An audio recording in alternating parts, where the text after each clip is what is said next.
Telecom విప్లవం తేవడంతో ఈరోజు data సెంటర్లు కానీ జీసీసీలు కానీ ఐటీ కంపెనీలు కానీ హైదరాబాదు నగరంలో ఈనాడు నిర్మించిన హైటెక్ సిటీ వారి ఆలోచనను స్ఫూర్తిగా తీసుకొని పివి నరసింహారావు గారు ఆ రోజు మనకు ఈ రాష్ట్రానికి ఇవ్వడం జరిగింది.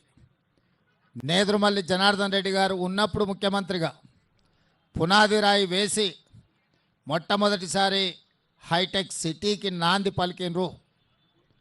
ఈరోజు ఫార్మా రంగంలో కానీ ఐటీ రంగంలో కానీ సాంకేతిక టెలికాం రంగంలో ఈ దేశంలోనే తెలంగాణ రాష్ట్రం ప్రథమ స్థానంలో నిలబడ్డది అని అంటే దానికి రాజీవ్ గాంధీ గారి ఎనలేని కృషి ఈరోజు మనం చూస్తున్నాం.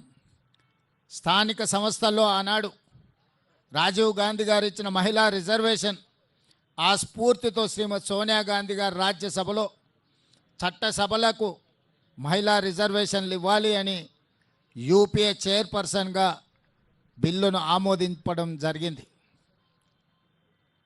సోనియా గాంధీ గారి ఒత్తిడి వల్ల మోడీకి బీజేపీకి ఇష్టం లేకపోయినా ఈనాడు చట్టసభలలో మహిళా రిజర్వేషన్లు తీసుకురావాల్సిన పరిస్థితి వచ్చింది.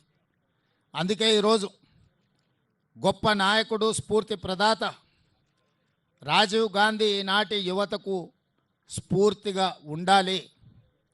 అంత గొప్ప స్ఫూర్తిని అందించిన రాజీవ్ గాంధీ గారు తెలంగాణ రాష్ట్ర పరిపాలనకు గుండెకాయ లాంటి సచివాలయం ముందలో వారి విగ్రహాన్ని ప్రతిష్ఠించుకొని వారి స్ఫూర్తిని తీసుకొని పరిపాలనను కొనసాగించడమే కాకుండా వారి యొక్క ఆలోచన మేరకు పేదలకు సంక్షేమాన్ని అందించడమే కాదు తెలంగాణ రాష్ట్రాన్ని సాంకేతికంగా ఆర్థికంగా బలోపేతమైన రాష్ట్రంగా తీర్చిదిద్దడంలో మేమందరం మా మంత్రివర్గము కాంగ్రెస్ పార్టీ సంపూర్ణంగా ముందుకు వెళ్తుంది.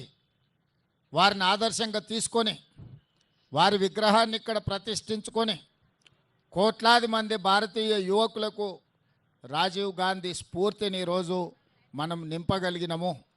అందుకే ఆ నాయకుడిని ఆదర్శంగా తీసుకొని తెలంగాణ రాష్ట్రంలో పరిపాలన కొనసాగిస్తున్నాము. వారి స్ఫూర్తితో సంక్షేమాన్ని అభివృద్ధిని అదేవిధంగా బలహీన వర్గాలకు 42% రిజర్వేషన్లను అదేవిధంగా ఎస్సీ ఉపకులాలలో వర్గీకరణను ఇలాంటి దీర్ఘకాలికమైన సామాజిక సమస్యలకు కూడా ఈరోజు మన ప్రభుత్వం పరిష్కారం చూపిస్తున్నది. హైదరాబాద్ నగరాన్ని ప్రపంచంతోనే పోటీ పడే విధంగా ఈరోజు ఫ్యూచర్ సిటీని నిర్మించుకోవడమే కాదు మూసీ నది ప్రక్షాళనకు ఈరోజు శ్రీకారం చుడుతున్నాము. ఈ నగరాన్ని వారి స్ఫూర్తిగా అభివృద్ధి పదం వైపు నడిపిస్తాం. వారు మాకు ఆదర్శప్రాయుడైన నాయకుడు. దేశ యువత కూడా స్ఫూర్తిగా తీసుకోవాలి. వారిని స్ఫూర్తిగా తీసుకొని ఈనాడు శాసనసభకు పోటీ చెయ్యాలి ఎన్నికల్లో అంటే 25 సంవత్సరాలు నిండి ఉండాలి. తొందరలోనే రాహుల్ గాంధీ గారి దేశానికి ప్రధానమంత్రి అయిన తర్వాత తెలంగాణ రాష్ట్ర శాసనసభలో తీర్మానం చేసి 21 సంవత్సరాలు నిండిన వాళ్ళు శాసనసభకు పోటీ చేసే విధంగా చట్టాన్ని సవరించడానికి మేము ప్రయత్నం చేస్తాము. ఇవాళ 21 సంవత్సరాలు నిండిన చదువుకున్న వాళ్ళు ఐఏఎస్లు ఐపీఎస్లుగా జిల్లాలను పరిపాలిస్తుంటే 21 సంవత్సరాలు నిండిన యువకులు శాసనసభలో ఉంటే ఈ దేశానికి ఎంతో మేలు జరుగుతుంది. ఈ దేశానికి యువ నాయకత్వాన్ని అందించాలి. ఒకనాడు ఓటు హక్కు 21 సంవత్సరాలు ఉన్నప్పుడు ఎన్నికల్లో పోటీ చేయడానికి 25 సంవత్సరాల నిబంధన పెట్టిండ్రు.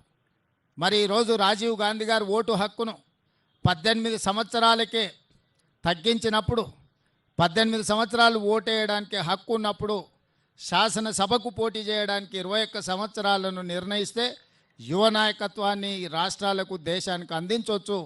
పార్లమెంటులో 25 సంవత్సరాలు పోటీ నిబంధన ఉన్న శాసనసభలో 21 సంవత్సరాలకు తగ్గిస్తే తప్పకుండా యువతకు అవకాశాలు మెరుగవుతాయి. ఆ దిశగా తెలంగాణ రాష్ట్ర శాసనసభ తప్పకుండా ప్రయత్నం చేస్తుంది.